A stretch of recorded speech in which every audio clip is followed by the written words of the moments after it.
여러분 안녕하십니까? 지금 여러분과 함께 사랑에 관한 이야기를 나누고 있습니다.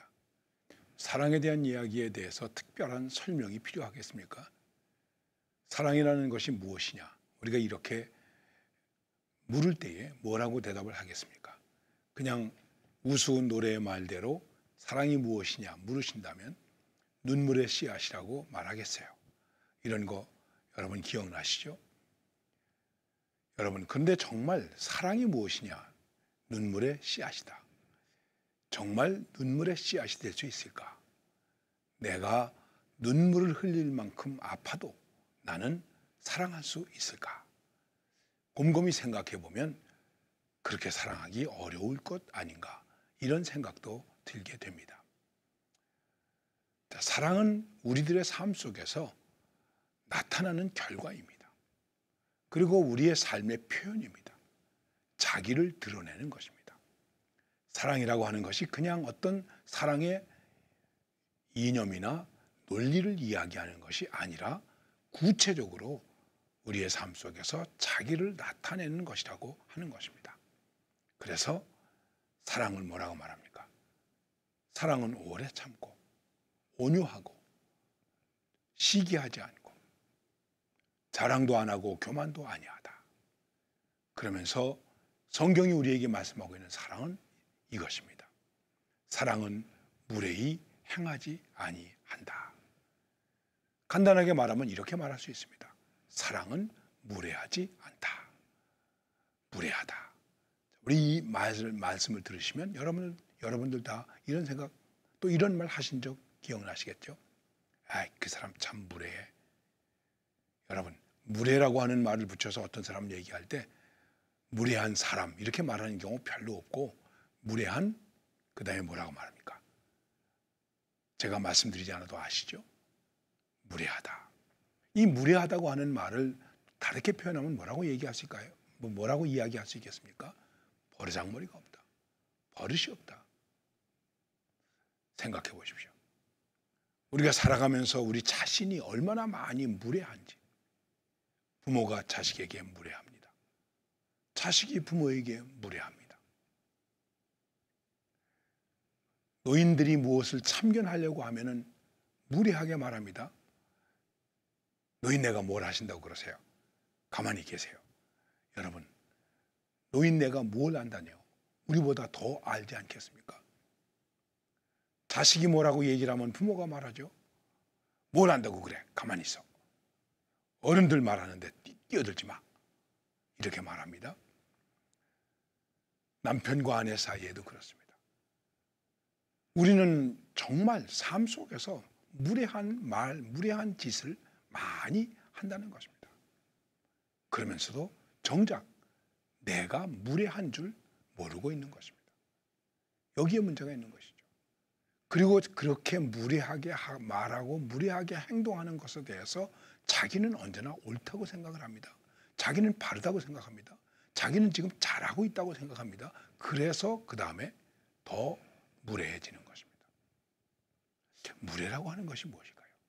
지금 말씀드린 것처럼 예의가 없다. 이렇게 말씀드릴 수 있습니다만은 아케스베이라고 하는 말을 쓰는데 이 무례라고 하는 말은 말의 원뜻에 이런 의미가 있습니다. 틀, 격을 말하는 것입니다. 격에 맞아야 됩니다. 그런데 격이 깨트립니다. 틀이 깨트려집니다. 그러면 어떻게 될까요? 무례하게 되는 것입니다. 허세를 부리라는 것도 아니고 외식하라는 것도 아닙니다. 어떤 위선을 가지라고 하는 것도 아닙니다. 우리가 이 세상을 살다 보면 마땅히 자기가 있는 자리에서 자기 입장에서 해야 할 격이 있습니다. 말에도 격이 있습니다. 여러분, 이렇게 설명을 드려서 어떻게 이해하실지 모르겠습니다만은 자, 우리가 어떤 말을 할 때 말에는 뭐가 있습니까? 주격이 있습니다. 동사가 있습니다. 수로가 있죠. 그리고 그 다음에 목적격이 있습니다. 보어가 있습니다. 이게 다 격에 맞아야 됩니다. 어린아이들이 말을 배울 때 이거를 흐트러뜨리죠. 어린아이가 엄마한테 마른 수건을 달라고 얘기를 합니다. 엄마, 마른 수건 주세요. 이게 맞는 것 아닙니까? 그랬는데 어떤 아이가 이렇게 말하더래요. 엄마, 젖은 안수건조. 말이 이상하죠? 격에 맞지 않죠? 이걸 말하는 것입니다. 그러니까 이 속에는 격을 갖춘다고 하는 이 속에는 뭐가 들어있습니까? 이성적이고 지성적이고 인격이 거기 들어있다는 것입니다. 그런데 무례한 사람 속에는 그것이 들어있지 않습니다. 이것이 파괴되어 있다는 것입니다. 참 문제입니다. 그런데 여러분과 제가 이 속에서 생각해야 될 것이 있습니다. 정말 깊이 생각해야 될 것이 있는데 그것은 무엇인가? 사랑은 무례히 행치 아니한다 하는 것입니다. 그런데 우리는 그냥 무례히 행하지 않는다, 무례한 행동을 하지 않는다 이렇게 되어 있습니다만은 사실 이렇게 간단하게 표현하고 있습니다. Love is not rude. 무례한 것은 사랑이 아니라는 것입니다. 사랑은 무례하지 않습니다. 그러니까 무례히 행하는 것은, 무례한 것은 사랑이 아니다. 내가 사랑한다고 했습니다. 그런데 무례하게 했다면, 거기에 무례함이 들어있다면 그것은 사랑이 아니다. 우리는 그런 경우 많이 있습니다. 단순히 어떤 동정을 베풀었다든지 불쌍하게 생각해서 무언가를 도와주었다든지 그래서 나는 사랑을 행했다 이렇게 생각할 수 있습니다. 남을 무언가를 도와주어서 어떻게 했다?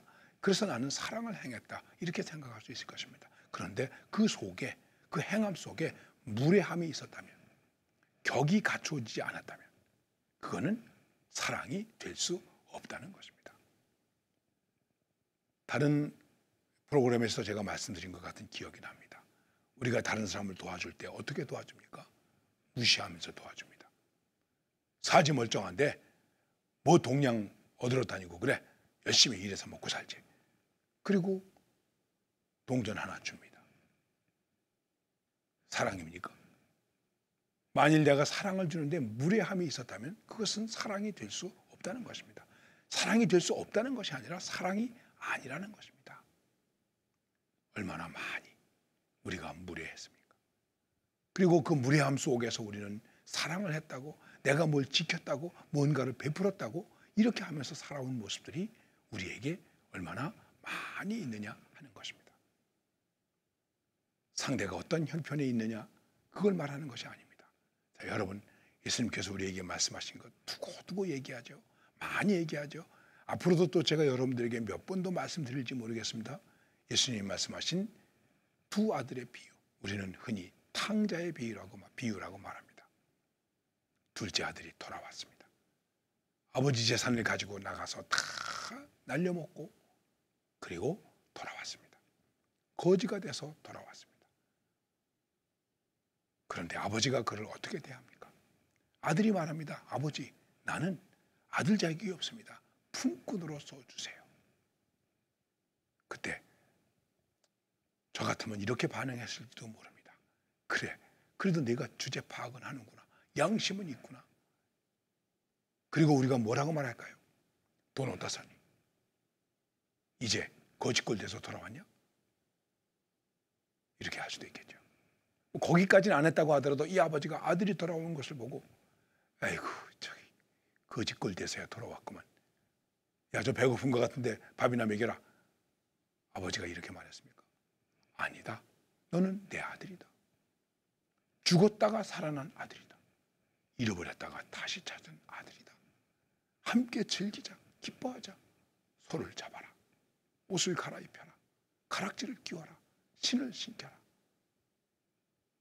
이 잘못한 아들에게 아버지는 무례하게 행하지 않았습니다. 어떤 무례함도 이 아버지는 아들에게 주지 않았습니다. 바로 이것입니다. 우리가 예수님의 사랑을 위대하다고 말합니다. 왜 그럴까요? 예수님은 무례하게 하지 않으셨습니다.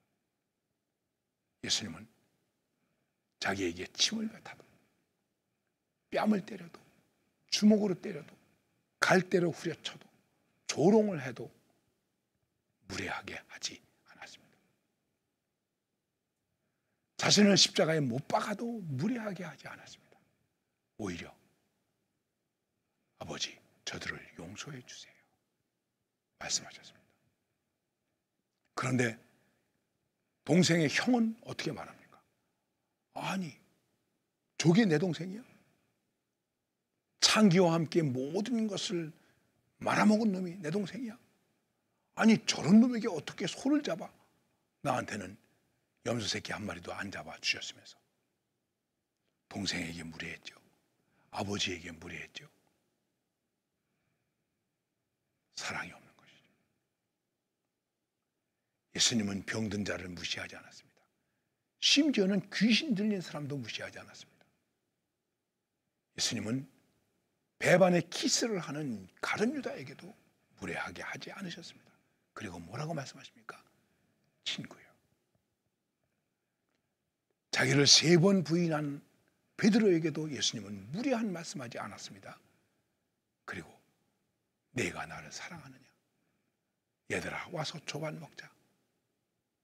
이게 예수님의 모습입니다. 우리는 바로 그런 사랑을 받았습니다. 우리는 그런 사랑을 성경에서 배운 것입니다. 과연 우리에게 가능할 수 있겠습니까? 저는 이 말씀을 묵상하면서 참 부끄럽다고 생각했습니다. 왜냐하면 무례한 적이 너무나 많이 있었기 때문에. 뭐가 그래요? 왜 그래요? 그럴 리가 없습니다. 내가 가장 잘 많이 아는 것 같고, 가장 잘 판단한 것 같고, 가장 잘 분석한 것 같고, 그렇게 하면서 주장하고 무례했습니다. 최근에 우리 기독교가 세상 사람들에게 비난을 많이 받고 있습니다. 그 비난을 받는 것 중에 하나가 무엇일까요? 여러 가지 이런 얘기 저런 얘기 많이 할 수 있습니다. 그런데 지도자들이 무례한 거예요. 하나님 까불면 나한테 주고. 얼마나 무례한 겁니까? 도대체 이렇게 무례한 사람이 어디 있습니까? 그 사람이 아무리 훌륭하고 아무리 영웅 같고 아무리 용기가 있는 사람 같더라도 그 사람은 하나님의 사람이 아닙니다. 목사는 더더군다나 아닙니다. 예수를 믿는 사람이라고조차도 말할 수 없습니다. 왜요? 무례하기 때문에. 우리가 한없이 부족해서 그런 것이죠. 무례하다. 그리스도인이 사랑을 한다고 할 때 거기 무례함이 없는 것입니다. 함부로 말하고 막말하고 욕하고 비난하고 그러면서 하나님 들먹이고 교회 들먹이고 얼마나 부끄럽습니까? 얼마나 창피합니까? 이 방송을 들으시는 모든 분들 정말 우리 한번 깊이 생각해 보십시다. 뭐 큰 거 얘기하지 않아도 됩니다. 뭐 잘난 체 할 것도 없습니다. 큰 일을 못해도 괜찮습니다. 우리가 아주 간단하게 무례함을 버린다면 우리는 내 자리에서 나의 격을, 인격을, 품격을 지킬 수 있다는 것입니다. 이걸 무너뜨리면 이제 말씀드린 대로 사랑도 사랑이 될 수 없다. 여기에 문제가 있는 것입니다. 지금 오늘 우리의 문제는 다른 문제가 아닙니다. 신학의 문제, 무슨 사회적인 문제 아닙니다. 우리의 격을 우리 스스로가 무너뜨리고 있다는 것입니다. 그리고 그 앞에서 박수치고 만세 부르고 있다는 것입니다. 이것이 문제가 되는 것입니다. 참 죄송한 얘기입니다. 설교하면서도 욕을 합니다.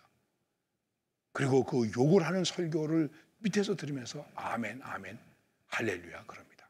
아니 어디다가 이런 아멘이라는 말과 할렐루야라고 하는 말을 씁니까? 여러분 우리 스스로 생각해도 부끄럽지 않습니까? 사랑은 무례히 행치 아니한다. 무례한 것은 사랑이 아니다. 무례한 것 때문에 우리의 격이 무너지고 있다. 그리스도인의 격이 무너지고 있다. 하나님의 격을 무너뜨리고 있다. 교회의 격을 무너뜨리고 있다. 여러분 우리는 이 문제를 정말 깊이 생각해야 됩니다. 그리스도인의 격을 갖춥시다. 지킵시다. 그것이 무엇이겠습니까? 무례하게 하지 않는 것입니다. 우리는 이는 이로 눈은 눈으로 그게 아니고 오리를 가고자 하는 자에게 심리를 가지고 겉옷을 달라고 하는 자에게 속옷까지 주고 꾸고자 하는 자에게 거절하지 않는 그래서 마지막에는 원수까지 사랑할 수 있는 그 그리스도인의 인격, 품격 그것이 우리에게 필요하다는 것입니다. 그러면 어떻게 되겠습니까? 하나님의 영광은 드러나게 됩니다. 우리는 무례함을 버린 진정한 사랑의 인격을 가지고 살아가는 하나님의 사람들이 되시기를 간절히 바랍니다. 감사합니다.